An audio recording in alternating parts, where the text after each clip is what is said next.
અને હવે કરીશું વાત કેન્દ્રીય બજેટની।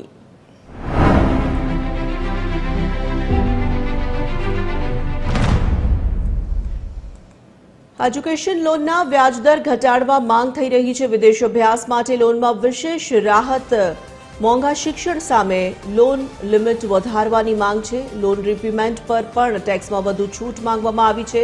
મધ્યમ વર્ગીય વાલીઓની બજેટ પર મીટ છે। લોન પ્રક્રિયા સરળ અને ઝડપી બનાવવામાં આવે। દીકરીઓના શિક્ષણ માટે સબસિડી વધારવામાં આવે। વિદ્યાર્થીલક્ષી બજેટની અમદાવાદમાં આશા જોવા મળી રહી છે। વર્ષ 2026નું બજેટ આવનાર છે અને એ બજેટમાં લોકોની શું અપેક્ષાઓ છે તેના વિશે વાત કરીએ તો જે એજ્યુકેશન લોન છે તેમાં શું ફેરફાર હોવા જોઈએ તેને લઈને કેટલાક માતા પિતા આપણી સાથે છે, તેમની સાથે વાત કરીશું કે એજ્યુકેશન લોન છે તેમાં શું ફેરફાર હોવા જોઈએ અને કઈ રીતની આખી પદ્ધતિ હોવી જોઈએ। ખાસ તો એક વાલી તરીકે આપને પૂછવા માંગીશ કે જે એજ્યુકેશન લોન છે એમાં શું શું ફેરફાર થવા જોઈએ આવનાર બજેટમાં। એક તો એજ્યુકેશન માટે એક જ દિવસ વિધાનસભામાં એનો વિષય હોવો જોઈએ, કેમ કે એજ્યુકેશન આપણા દેશનો બહુ મોટો એક વિષય છે। એના માટે એક દિવસ આખો વિધાનસભામાં જવો જોઈએ। એના પર સંપૂર્ણ 183 ધારાસભ્ય એમને ચર્ચા કરવી જોઈએ કે એજ્યુકેશન વિશે શું શું પગલાં લેવા જોઈએ।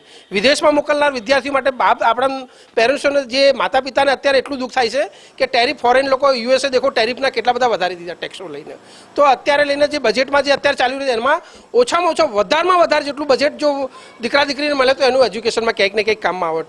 ટિકિટને લઈને દેખીએ તો જીએસટી વધેલો હોય, દરેક ક્ષેત્રમાં એજ્યુકેશનના લેવલમાં શેષ જ્યારે કાપતા હોય, દરેક વિષય એજ્યુકેશનના લેવલમાં શેષ લેતા હોય, ટેક્સ લેતા હોય તો એ રાહત પ્રમાણે વિદ્યાર્થીઓને પૂરી મળવી જોઈએ। એક માતા તરીકે આપને પૂછવા માંગીશ કે વાલી તરીકે કે શું એજ્યુકેશન લોનમાં ફેરફાર થવા જોઈએ આવનાર બજેટમાં આપની શું અપેક્ષાઓ છે એને લઈને? અપેક્ષામાં તો શું છે, અત્યારના યુગમાં બધા છોકરાઓને શિક્ષિત માટે ફોરેન જવું હોય છે। એમાં સક્ષમ વાલીઓ તો એમની રીતે મોકલી જ શકે છે, પણ જ્યાં મધ્યમ વર્ગના વાલીઓ હોય એમને બહુ તકલીફ પડતી હોય છે। તો જે વાલીઓ છે તેમનું એવું માનવું છે કે જો વિદ્યાર્થીઓને રાહત મળે એજ્યુકેશન લોનમાં, જે પરિવાર છે તેઓને જો સબસિડી મળે તો ચોક્કસથી વિદ્યાર્થીઓ માટે એક આવનાર બજેટમાં આ વાત છે તે લોકો માટે સારી થઈ શકે છે। કેમેરા પર્સન જનક ચૌધરી સાથે વૃંદા રાવલ, TV13 અમદાવાદ।